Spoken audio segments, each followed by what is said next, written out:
Okay, Insidious. This is a movie that I kind of wanted to see for quite some time because it had all those really great bills. This would be a really, different and unique movie. It ends up being again that you have a kid that is haunted. They go through an explanation towards the end, which is what actually changes this movie. So the first hour is more of the, you know, why is Charles in a coma? Medical science, we don't know.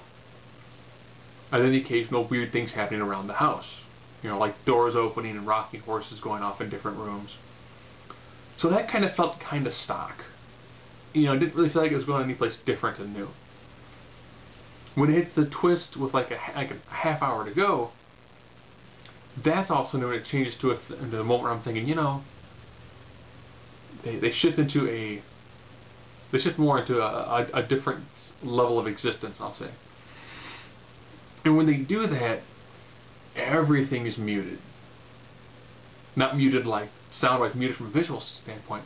So things are really dark and dreary and dingy, and there's very small amounts of light, so it gives that great otherworldly feel to it with doing just some very minimal effects. And that must have been phenomenal to see it happen in a theater, because it's pretty much pitch black. And then when they finally reveal the demon, like I said, the kid's haunted, so it's a demon trying to take him over. It's this weird kind of Darth Maul meets Freddy Krueger sort of villain.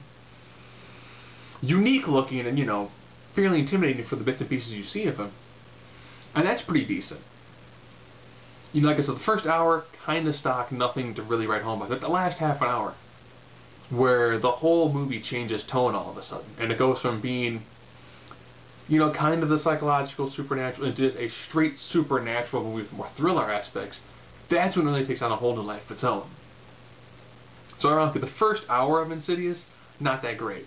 The very end, where they bring in the old lady to do kind of like a seance, from that moment on, it picks up and it goes by pretty quick.